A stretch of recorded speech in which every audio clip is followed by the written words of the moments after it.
For years, millions of older adults have been told the same simple solution for cold feet, swollen ankles, and aching legs. Just walk more. It sounds logical. Walking is one of the healthiest habits anyone can build, and there is no question that staying active matters. Yet, countless people faithfully complete their daily walks and still find themselves pulling on thick socks in the middle of summer because their feet feel icy. They still watch their shoes become tighter as the day goes on. They still wake up wondering why their legs feel heavy before they've even started moving. If that sounds familiar, the problem may not be a lack of effort. It may be that you've been focusing on the wrong part of the equation. Hidden deep inside your lower legs is a muscle system so important that many vascular specialists refer to it as the body's second heart. Most people never hear about it until circulation problems become impossible to ignore.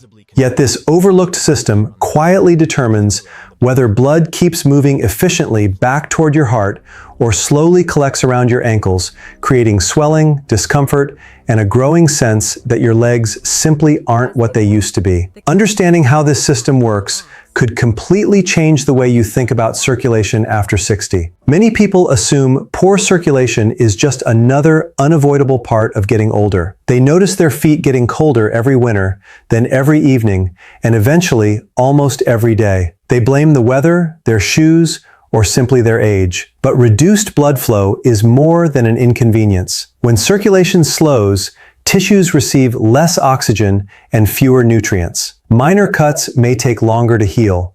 Bruises linger. Standing for even short periods becomes uncomfortable. Over time, these seemingly small changes can begin affecting confidence, independence, and overall quality of life. In some people, poor circulation is also linked with underlying vascular conditions that deserve medical attention rather than being dismissed as normal aging. That's why understanding what your body is trying to tell you matters so much. One of the biggest misunderstandings is believing that circulation depends only on your heart. Of course, your heart is the powerful engine pumping blood throughout your body. But once blood reaches your feet, gravity suddenly becomes part of the challenge. Blood now has to travel all the way back up your legs toward your chest. Unlike arteries, veins don't have thick muscular walls that can force blood upward on their own. Instead, they rely on an elegant partnership between tiny one-way valves and the muscles surrounding them. Every time those muscles tighten,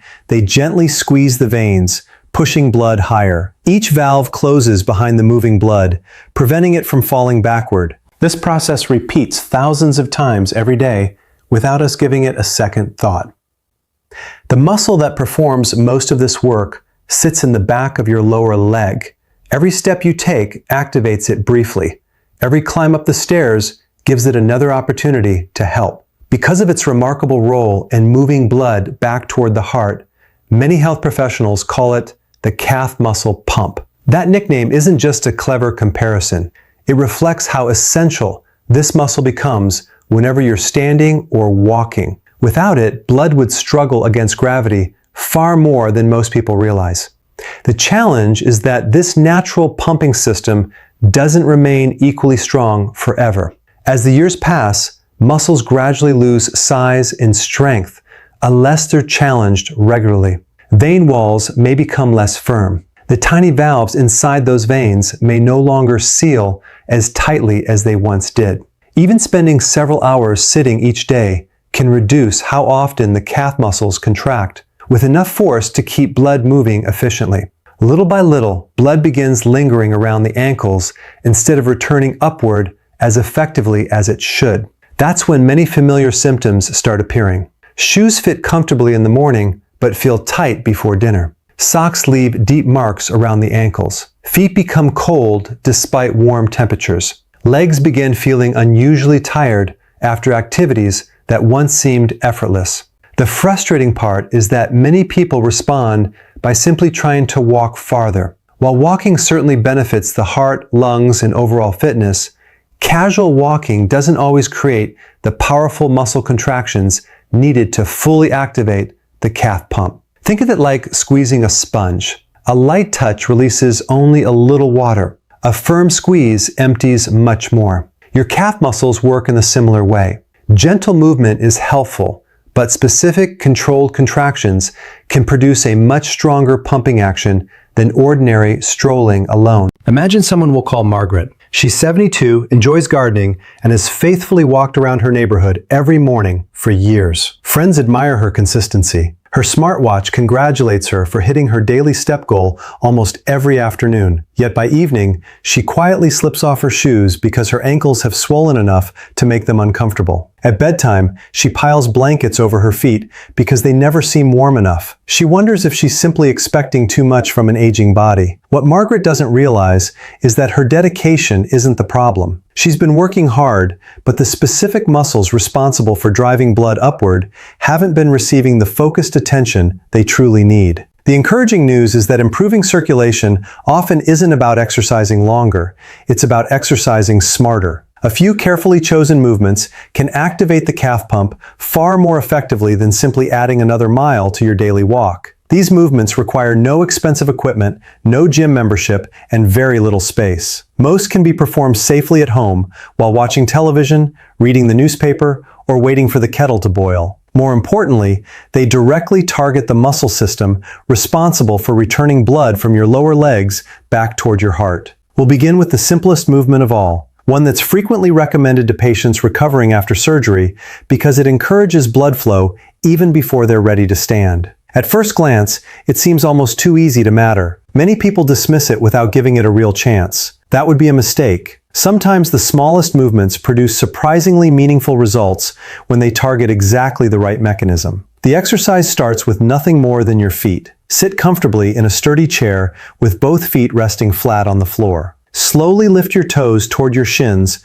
while keeping your heels planted. Pause briefly, then reverse the motion by pressing your toes downward as your heels rise from the floor. Continue moving back and forth with slow, deliberate control rather than rushing through the repetitions. Each movement gently contracts and relaxes the calf muscles, encouraging blood that is settled around your ankles to begin moving upward again. Because the motion is controlled, the muscles work more intentionally than they often do during ordinary walking. This simple routine offers another important advantage. It fits naturally into moments that would otherwise involve complete inactivity. Long car rides, television time, reading, meals, or conversations at the kitchen table all become opportunities to activate the calf pump instead of allowing blood to remain pooled in the lower legs. Even 20 or 30 controlled repetitions a few times each day can help interrupt long periods of sitting that quietly reduce circulation without us even noticing.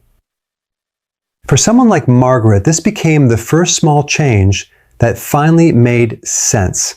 Instead of assuming exercise only counted if it left her breathless, she discovered that focused muscle activation served a completely different purpose.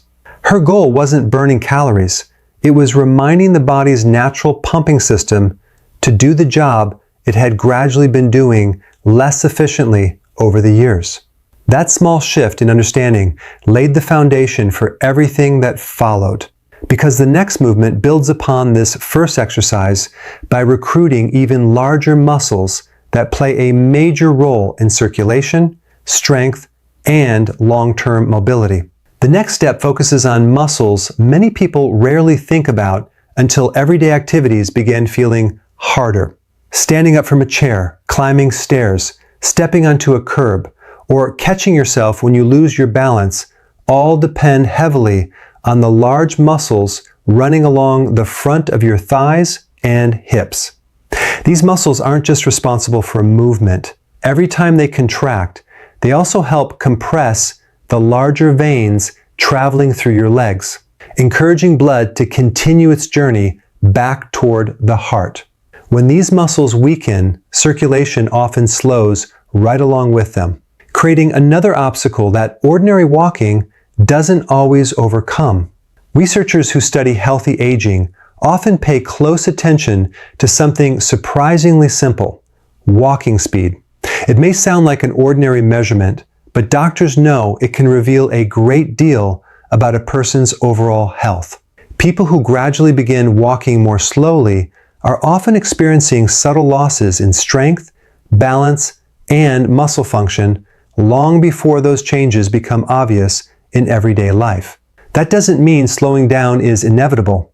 It means your muscles are sending an early signal that they need more focused work than casual movement alone can provide. This is where the seated leg extension becomes remarkably valuable. It looks uncomplicated, yet it challenges muscles that gradually weaken with age if they aren't intentionally exercised. Sit upright in a sturdy chair with your back comfortably supported. Keep both feet flat on the floor. Slowly straighten one leg until it is almost parallel with the ground, stopping wherever feels comfortable without forcing the knee. Hold the position briefly before lowering the leg in a slow, controlled motion. Then repeat with the opposite side. The key isn't speed. The benefit comes from allowing the muscles to stay engaged throughout the entire movement instead of relying on momentum. As those thigh muscles contract, they gently squeeze the veins passing through the upper leg, helping blood continue moving upward rather than lingering below. At the same time, you're strengthening muscles that determine how easily you rise from a chair, climb stairs, and remain active throughout daily life. Good circulation and strong muscles support each other. Better muscle strength encourages more movement, while better movement keeps circulation working efficiently. It's a partnership many people never recognize until one side begins falling behind.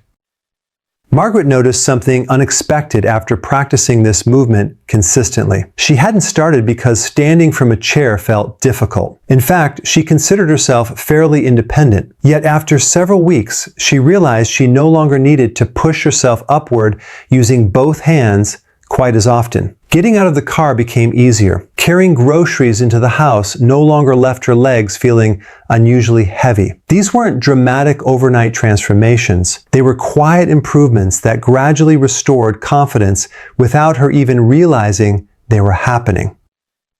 Many older adults unknowingly avoid challenging their leg muscles because they believe discomfort automatically means damage. Of course, sharp pain should never be ignored, and anyone with existing medical conditions should follow professional advice before beginning new exercises. But there's an important difference between pain and healthy muscle effort. Feeling your thigh muscles working during a slow leg extension is exactly the response you're hoping for. Muscles become stronger by being asked to perform tasks they haven't been doing regularly. Without that gentle challenge, they continue weakening little by little.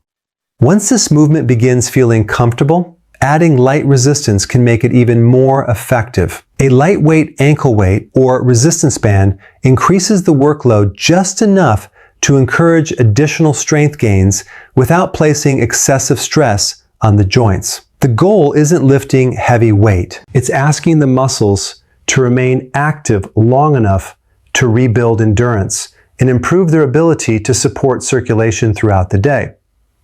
Still, circulation isn't influenced only by strength. Stability plays an equally important role. Many people don't realize how closely balance and blood flow are connected. Someone who feels unsteady naturally begins avoiding movement. They walk less, stand less, and spend more time sitting because it feels safer. Unfortunately, that reduction in movement causes the calf muscle pump to work less frequently, allowing blood to collect even more around the ankles. Swelling increases, legs become heavier, confidence drops further. Without intervention, the cycle quietly feeds itself. That's why the next movement serves two important purposes at the same time. The supported calf raise not only strengthens one of the body's most important circulation muscles, but also retrains balance in a safe, controlled way. Stand behind a sturdy chair or near a kitchen counter where you can rest your fingertips lightly for support. Place your feet about shoulder width apart. Slowly rise onto the balls of your feet, lifting your heels as high as feels comfortable. Pause briefly at the top before lowering yourself back down over several seconds. Resist the urge to bounce. The slower the movement, the harder your calf muscles must work. Although the exercise appears simple, your body is accomplishing several things simultaneously. Your calf muscles contract forcefully, squeezing the deep veins hidden within the lower leg. Blood receives a firm push upward against gravity, while your ankles, feet, and balance system all work together to keep you steady. Unlike fast walking, which often relies on momentum, this deliberate motion demands a complete muscular contraction that fully activates the calf pump. Balance itself changes more gradually than many people realize. Rarely does someone wake up one morning unable to stand confidently. Instead, tiny adjustments appear over months or years. Perhaps you begin reaching for furniture while walking through the house.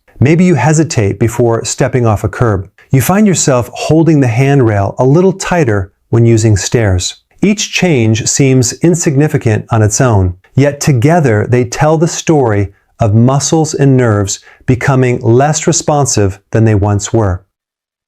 Practicing controlled calf raises helps interrupt that progression. Every repetition teaches your muscles how to coordinate with your balance system more effectively. Over time, your ankles become more stable, your lower legs stronger, and your confidence gradually returns. Confidence matters far more than many people appreciate, because people who trust their balance naturally remain more active. They walk farther, stand longer, and continue participating in the everyday activities that keep circulation healthy. Margaret experienced this change almost by accident. She originally focused only on reducing ankle swelling, but after several weeks, she noticed something different while gardening. She could squat to tend her flowers and stand back up without grabbing nearby furniture quite as often. Walking across uneven ground felt less intimidating. She wasn't thinking about circulation anymore. She was simply enjoying activities that had quietly become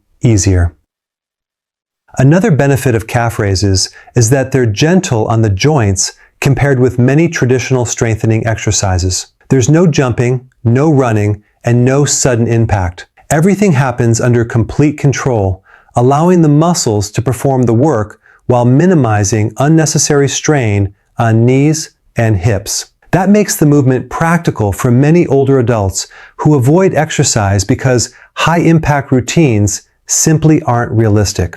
As helpful as this exercise is, there's still another level the calf pump can reach. Up to this point, every movement has involved repeated contractions followed by relaxation. The next exercise changes that pattern by asking your muscles to remain active continuously for several seconds at a time. That sustained effort challenges not only circulation, but also one of the most powerful predictors of healthy aging: your ability to maintain balance on a single leg.